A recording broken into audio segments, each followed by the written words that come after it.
3 minggu sedih, sisanya happy gitu. Jadi kayak ya udah, makanya gue kadang-kadang pengen loncat juga. Terus tiba-tiba sekarang gue tinggal di apartemen lantai 7 yang kayak wah enak nih loncat gitu. Kadang suka mampir-mampir kayak hai.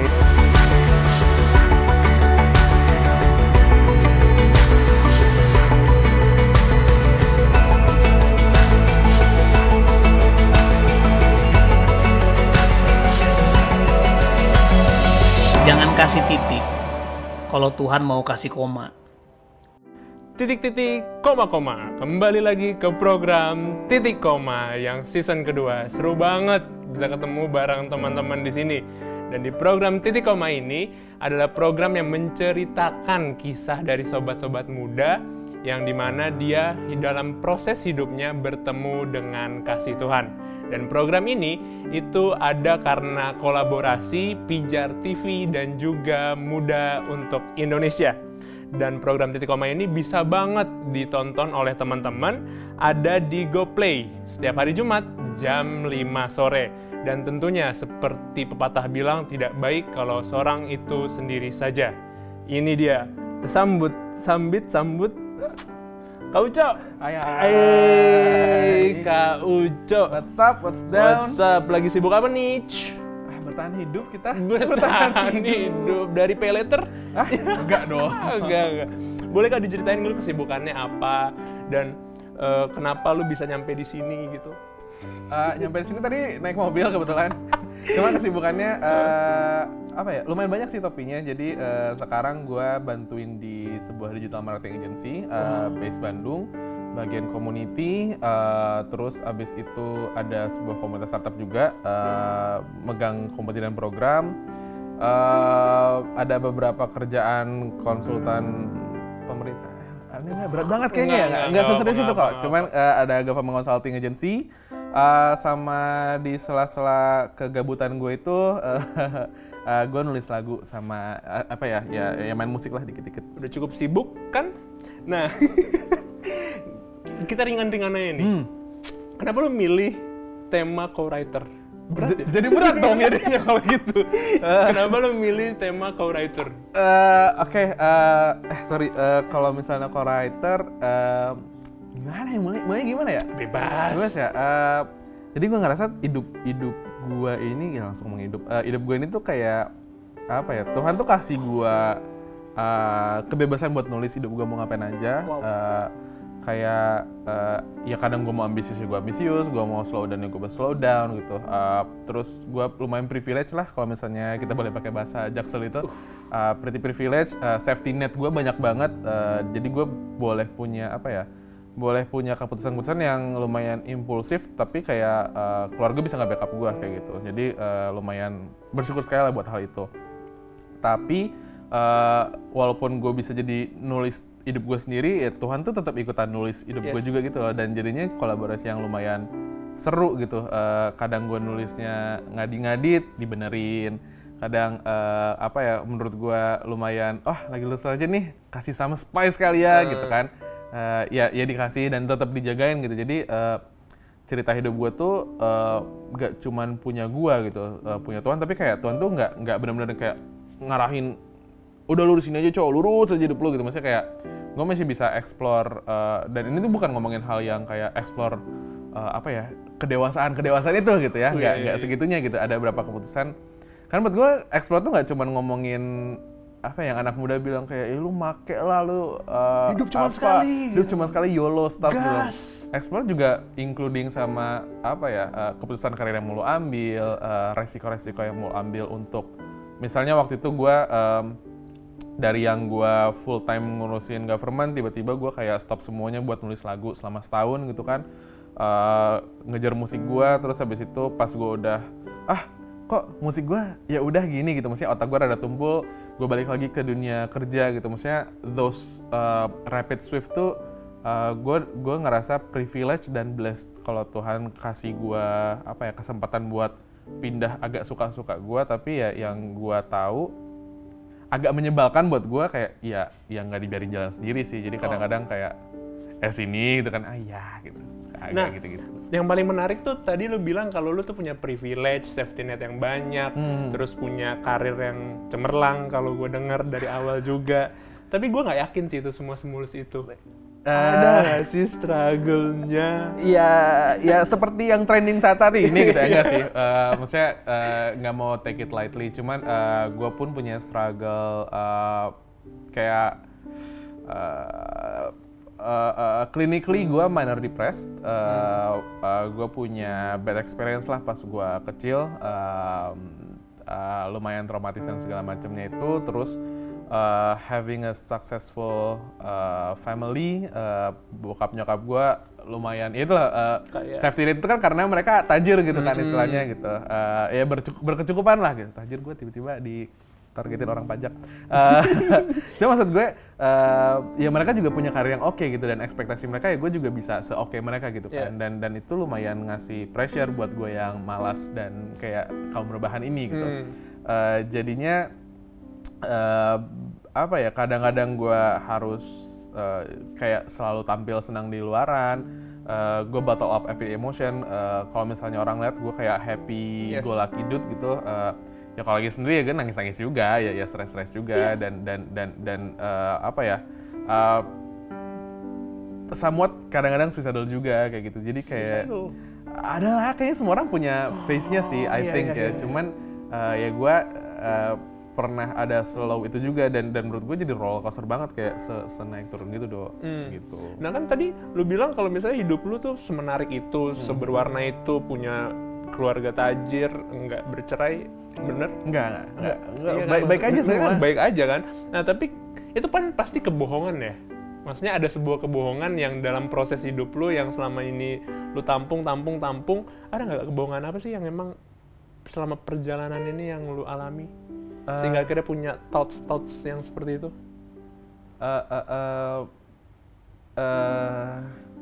Waduh, jadi kalau misalnya ditanya apakah semua baik aja, ya nggak, ada berantem-berantemnya juga gitu. Ya bokap nyokap sekarang rukun banget gitu, so sweet amat gitu kan. Cuman ya pasti mereka punya struggle-nya sendiri, dan gue menyaksikan itu juga gitu.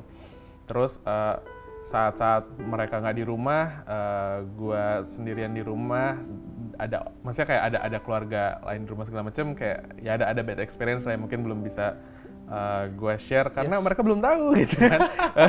Kayak kok dari Pijar TV taunya gitu kan, maksudnya tahu dari gue gitu. Cuman ya akhirnya emosi itu bottle up, dan cowok Batak yang mungkin lu ngerti ya gitu. Pasti. kayak nggak boleh nangis, kayak kan harus gitu laki. kan. Kalau misalnya harus hitam. Iya gitu-gitu. Tentara. Terus habis itu kayak kalau misalnya gue dipukul di sekolah, misalnya gue di sekolah tuh bukan yang very populer juga.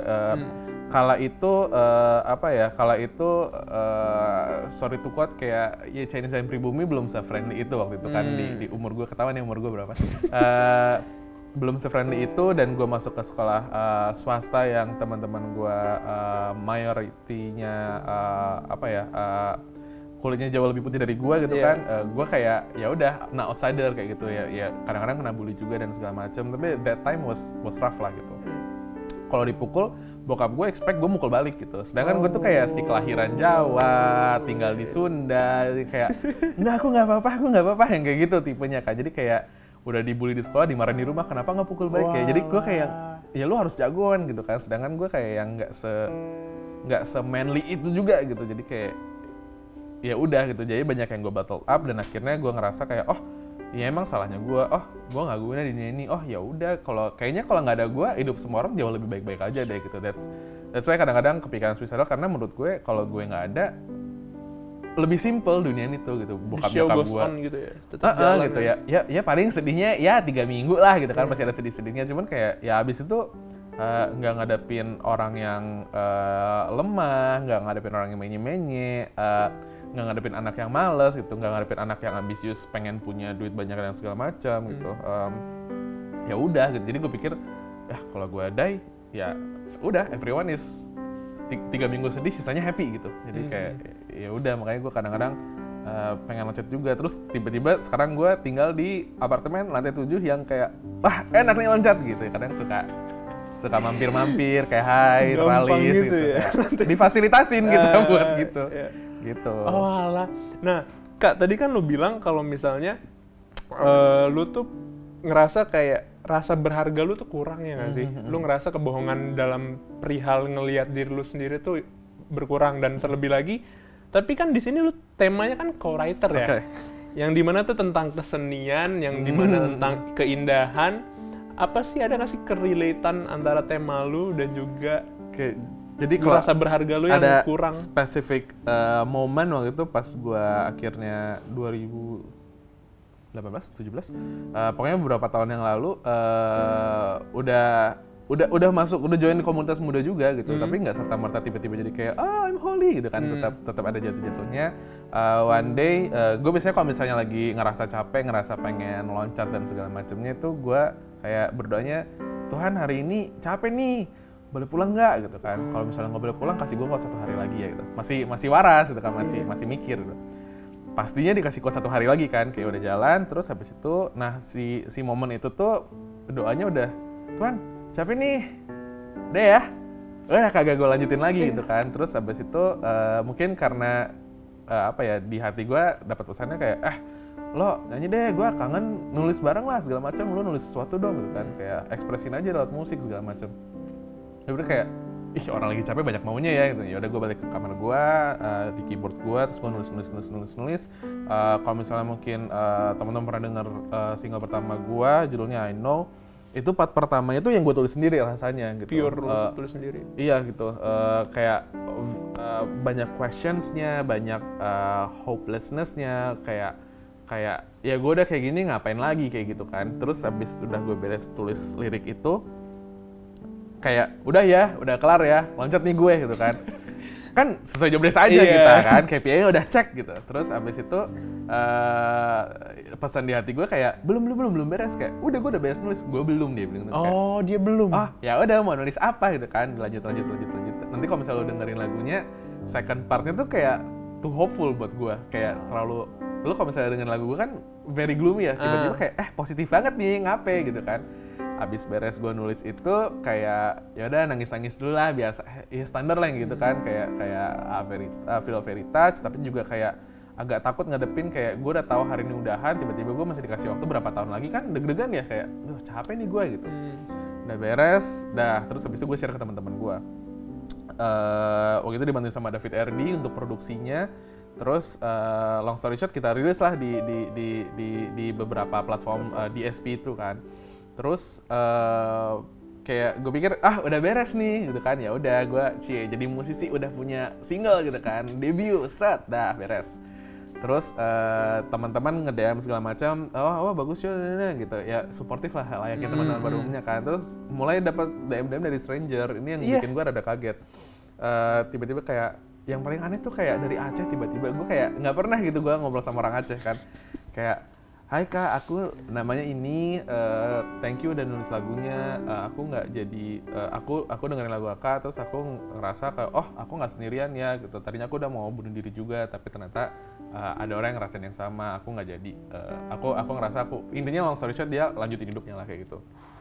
Nah, berapa belas lah kayak gitu. Berapa belas? 13, 14, gue kayak nggak tahu, jadi itu lumayan overwhelming. Sekarang tuh beberapa kali, kalau misalnya gue udah mau nyebelinnya, kalau gue mau nyerah jadi inget itu gitu kan, jadi nggak bisa nyerah ya, kayak gimana nih gitu. Terus abis itu ya setelah gue hitung-hitung, kemarin pas akhirnya ditanyain judulnya mau apa, gue akhirnya keingetan itu kan, saya satu orang nambah hidup 20 tahun nih nggak jadi loncat kan gara-gara lagu gue. Terus ada 14, berarti 20 kali 14 berapa tuh? 280 tahun dampak sebuah lagu yang ditulis sama gue dan featuring Tuhan pas gue lagi galau-galau itu kan gitu. Dan di situ gue ngeliatnya kayak, wah seru juga nih kalau nulis bareng kayak gitu kan. Either itu tentang lagu gue atau hidup gue juga gitu. Jadi gue ngerasa ya emang pada akhirnya ya saat lo let him be your co-writer jadi sesuatu yang impactful gitu. Gue nggak tahu apakah kalau gue nulis sendiri akan ada 14 orang juga yang hidupnya selamat, nggak ngerti. Tapi so far success story-nya adalah ya pas gue nulis sama Tuhan ada 280 tahun yang gue selamatkan gitu kan istilahnya. Jadi kayak seru aja. That's one song gitu. Kalau misalnya one life gitu, ya kayak gimana gitu kan, dan akhirnya capek kan ngitungnya, kayak ya udah gitu, let him be your co-writer aja sih kalau gue gitu sih. Lu jadi dokter dalam bidang kesenian kali ya, bisa nyelamatin 14 nyawa bro. Itu kalau gue masukin CV gaji gue harusnya banyak sih.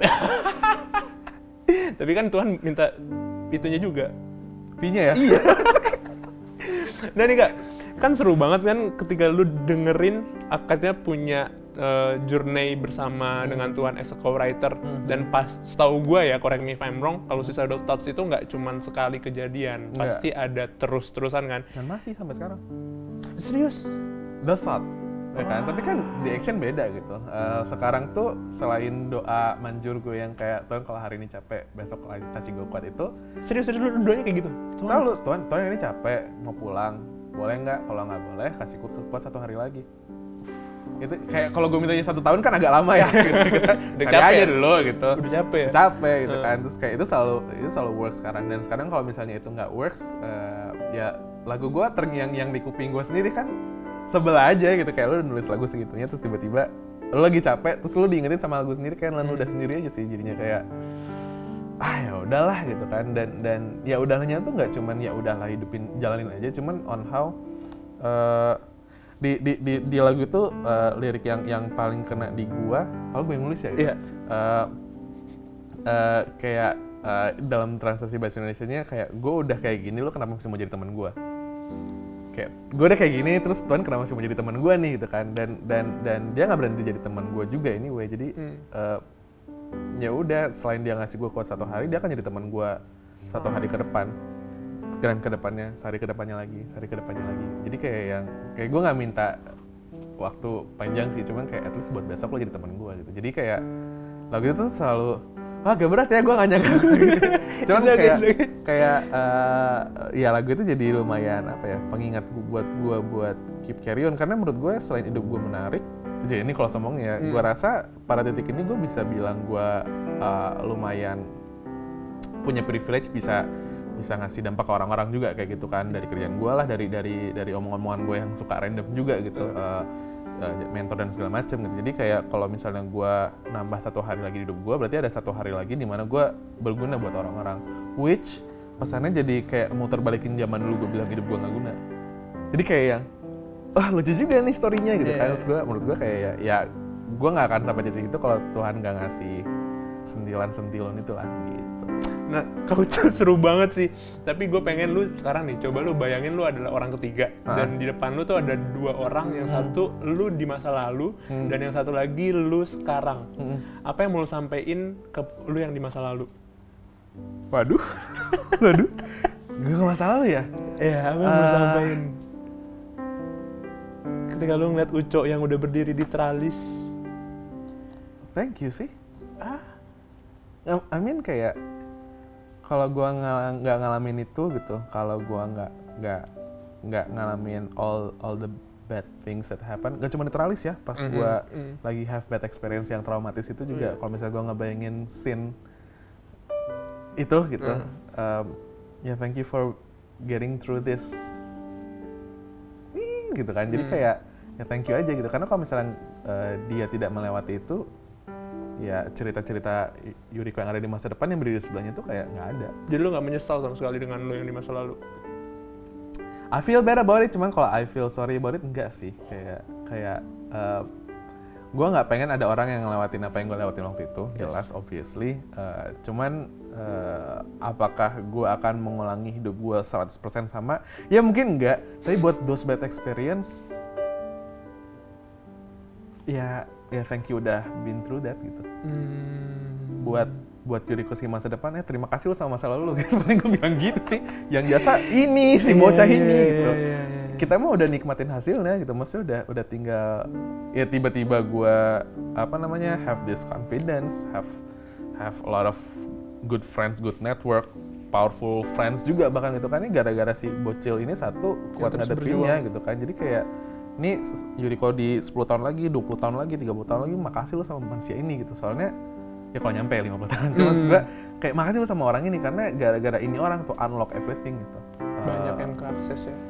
Dan di kerjaan gue yang sekarang, konsultan, komunitas segala macam, skill yang gue pakai tuh empati. Dan kalau misalnya gue nggak pernah ngelewatin all the bad shit gitu, gimana cara gue mau empati sama semua orang kan? Jadi kayak ya udah, semua skill gue tuh gara-gara si manusia ini bertahan gitu. Even the hard skill ya. Jadi kayak dan itu kan kalau misalnya kita balikin lagi ke co-writer, kalau waktu itu tidak ada tulisan gue mengalami bad thing, waktu itu tidak ada tulisan gue mengambil keputusan yang jelek gitu segala macem, ya nggak ada nih yang cerita-cerita happy sekarang, ya nggak ada. Wow. Gue nggak kepikiran gue bakal ngomong kayak tadi sih. Iya, keren gak ada di banget. skrip tadi. Gue pun gak baca skrip ini. Jadi gue punya pertanyaan yang menarik banget. Tiba-tiba terpintas di pikiran gue dari orang yang terus struggle. Cara lu mandang hidup lu sekarang gimana, Kak? Menarik. Apalagi dengan lu punya co-writer yang emang benar-benar as a real life, dia mungkin gak kelihatan. Menarik. Kayak kalau misalnya tanya, coba kabar, jawaban default gue lah menarik. Lagi menarik-menariknya.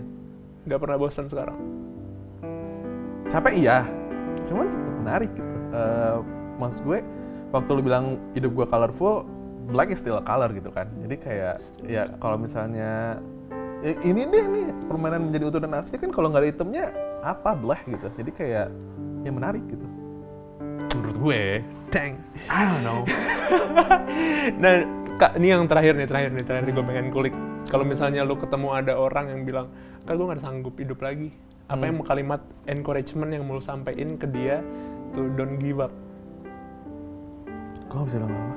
Oh iya? Kalau worst case-nya itu terjadi di telepon. Kalau itu terjadi di depan muka gue cuma peluk aja sih. Kayak gue gak bisa ngomong apa-apa. Karena walaupun gue mengerti perasaannya, gue ngerti perasaan gue bukan perasaan dia gitu kan.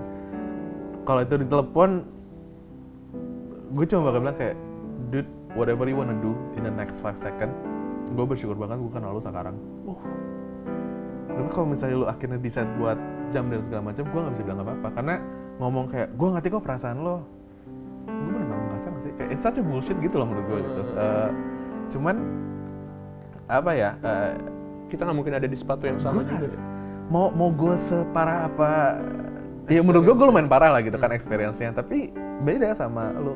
Si orang Aceh itu, dia mau bunuh diri karena dia belum dapat kerja selama 1 bulan. Lu bayangin, ceritanya kayak gitu. Kalau gue langsung ngejudge, gue kayak, apa dah 1 bulan nggak dapat kerja juga. Kayak ya lah, itu juga banyak gitu kan warga-warga. Tapi ternyata di balik itu, selama 1 jam, selama 1 bulan dia nggak dapat kerja itu, dia dibandingin terus sama kakaknya, sama keluarganya, segala macam. Kayak you didn't even know what happened gitu kan.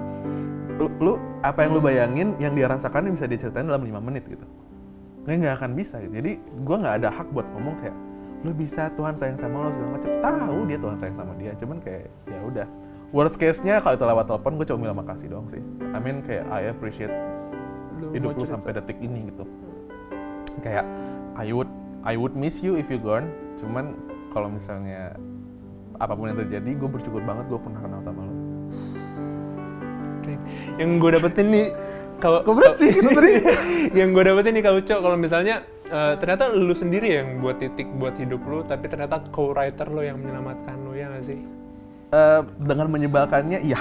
Iya kan, kayak dimana lu ngerasa kayak sometimes orang lain yang buat udahlah lu nggak berguna, justru bahkan diri lu sendiri gitu. Sampai akhirnya co-writernya juga bukan kayak udah lu jangan bunuh diri, tapi co-writernya malah kayak ayo dong buat lagu lagi, ayo dong. Titik komanya banyak banget, gue capek banget.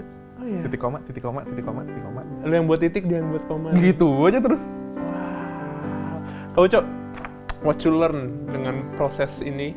Apa yang lu dapetin banget, yang akhirnya itu jadi pedoman lu untuk lu bisa terus stay alive and inspiring? Hidup gue menarik, hidup semua orang menarik. Semua manusia hidupnya menarik menurut gue. Dan gue, gue penasaran apakah gue bisa belajar dari hidup semua orang anyway sih. Jadi kayak again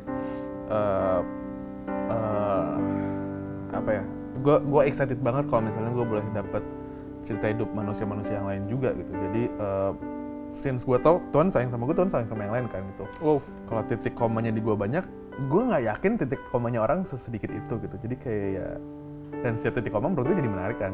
Kayak titik belum nih gitu. Maksudnya kayak that's interesting gitu. Jadi kayak ya let's see lah berapa manusia lagi yang bisa gue baca titik komanya. Titik koma tuh menandakan sebuah istirahat nggak sih? Bukan berhentinya nggak sih kalau titik koma? Titik koma tuh kayak plot twist sih menurut gue. Iya, jadi kayak kalau lo mau istirahat ya udah istirahat dulu aja.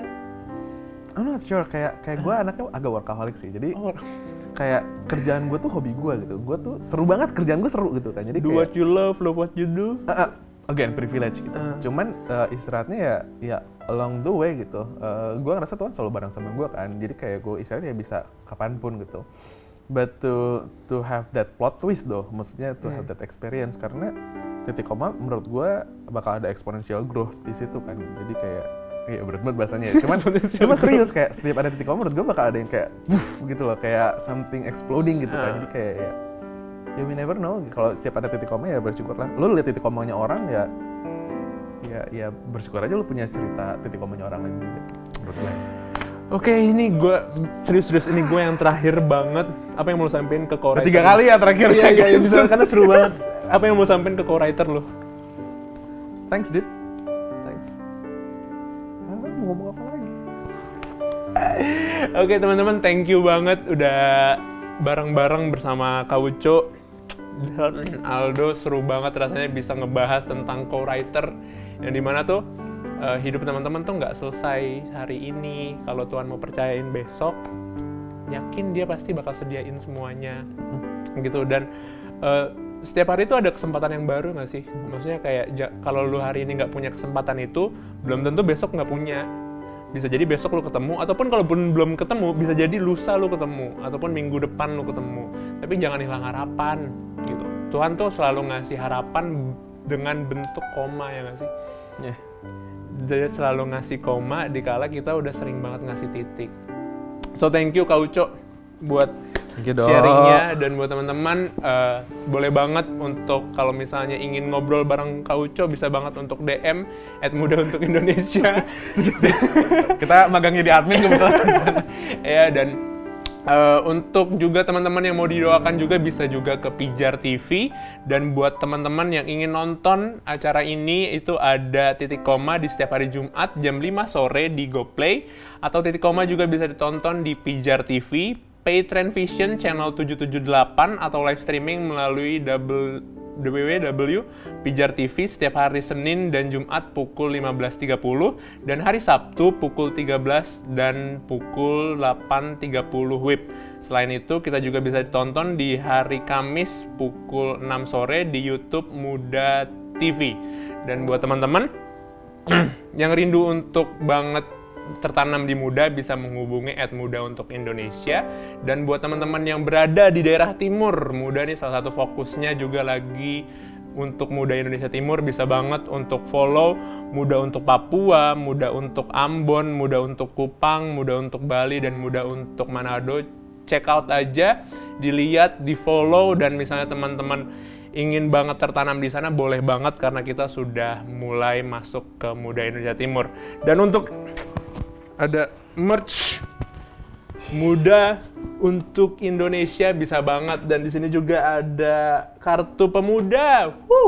Itu bisa banget di check out ataupun bisa dipesan melalui via DM, atau enggak bisa juga lewat Shopee. Dan ada treasure, ada sebuah harta karun di belakang yang akan keluar as soon as possible. Dan buat teman-teman yang nggak mau kelewatan, bisa banget untuk terus pantau IG-nya Muda dan follow Shopee-nya Muda. Yes, I think kita sudah menuju ujung nih Kak Uco. Dan pastinya akan ada episode-episode selanjutnya. Kita berharap banget bisa ketemu dengan teman-teman di next episode melalui program Titik Koma. Jangan kasih titik kalau Tuhan mau kasih koma. Bye. Bye.